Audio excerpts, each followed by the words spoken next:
નમસ્કાર મિત્રો, દેશ અને દુનિયાના સુપરફાસ્ટ સમાચારમાં તમારું સ્વાગત છે। નવી શિક્ષણ નીતિના સમાચારની સૌપ્રથમ વાત કરીશું। તેલંગાણાની સરકારી શાળામાં હવે AI દ્વારા અભ્યાસ કરાવવાની શરૂઆત કરવામાં આવી છે। ત્યારે આગળ વાત કરીશું અમેરિકા અને ચીન તણાવની। હોર્મુઝ જળ સંકટ પર અમેરિકાની નાકાબંધીના પ્રયાસો સામે ચીને કડક પ્રતિક્રિયા આપી છે અને અમેરિકાને તેની બાબતમાં દખલ ન કરવા માટે ચેતવણી પણ આપી છે। અન્ય મહત્વના સમાચારની વાત કરીએ તો MSP પર ખરીદી। સરકાર દ્વારા રવિ સિઝન 2026 માટે ચણા 5650 પ્રતિ ક્વિન્ટલ અને રાઈ અને સરસો 5950 પ્રતિ ક્વિન્ટલની ટેકાના ભાવે ખરીદી માટે રજીસ્ટ્રેશન પ્રક્રિયા શરૂ કરવામાં આવી છે। અન્ય મહત્વના સમાચારની વાત કરીએ તો ઝટકા મશીન સહાય। ખેતરના રક્ષણ માટે ઝટકા મશીન ખરીદવા પર ખેડૂતોને 40% સબસિડી આપવાની યોજના પણ અમલમાં આવી ગઈ છે। આગળ વાત થશે નવી સહાય યોજનાઓ। Tractor subsidy 2026। આઈ ખેડૂત પોર્ટલ પર ટ્રેક્ટરની ખરીદી માટે 60,000 સુધીની સહાય મેળવવા માટેના ફોર્મ ભરવાની પ્રક્રિયા ચાલુ છે। અન્ય મહત્વના સમાચારની વાત કરીએ તો જમીન કપાતનો વિરોધ। મહેસાણાના પાછોટ ગામે ખેડૂતોની મહાસભા યોજાઈ હતી। સરકાર દ્વારા જમીનમાં કરવામાં આવતી 40% કપાત સામે ખેડૂતોએ આંદોલનનું રણસીંગું ફૂંક્યું છે। અન્ય મહત્વના સમાચારની વાત કરીએ તો બુલેટ ટ્રેન પ્રોજેક્ટ આણંદમાં દુગ્ધનગર થીમ પર આધારિત ભવ્ય રેલવે સ્ટેશન આકાર લઈ રહ્યું છે, જે અદ્યતન સુવિધાઓથી સજ્જ હશે। અન્ય મહત્વના સમાચારની વાત કરીએ તો રાજકીય અપડેટ।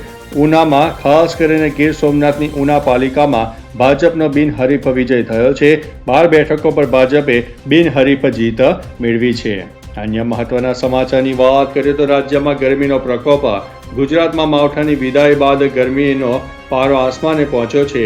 રાજકોટમાં 42.2 ડિગ્રી સાથે રાજ્યનું સૌથી ગરમ શહેર રહ્યું છે।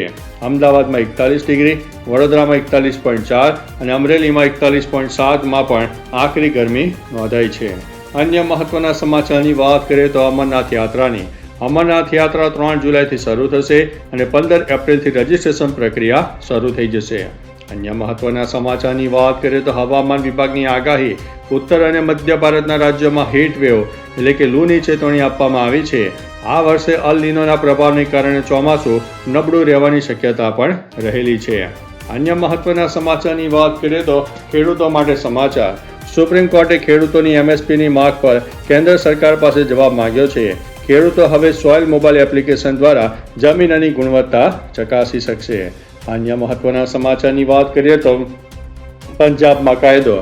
પંજાબ વિધાનસભામાં શ્રી ગુરુ ગ્રંથ સાહિબના અપમાન બદલ આજીવન કેદની સજાની જોગવાઈ કરતું બિલ પસાર કરવામાં આવ્યું છે।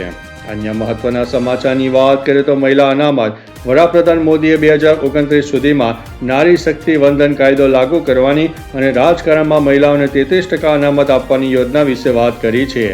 અન્ય મહત્વના સમાચારની વાત કરીએ તો સ્વાસ્થ્ય સંશોધન। કેમ્બ્રિજ યુનિવર્સિટીના એક અભ્યાસ મુજબ અપરિણિત લોકોમાં કેન્સરનું જોખમ 85% સુધી વધી શકે છે।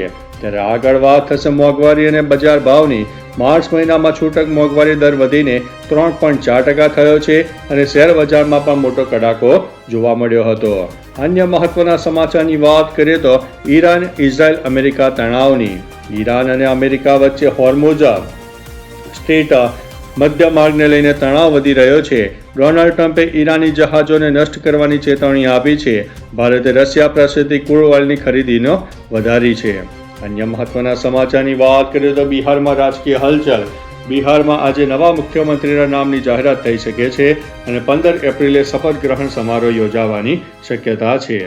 અન્ય મહત્વના સમાચારની વાત કરીએ તો વડાપ્રધાન મોદીનો પ્રવાસ। વડાપ્રધાન નરેન્દ્ર મોદી આજે ઉત્તર પ્રદેશ અને ઉત્તરાખંડની મુલાકાત લેશે અને અનેક વિકાસલક્ષી પ્રોજેક્ટની ભેટ આપશે।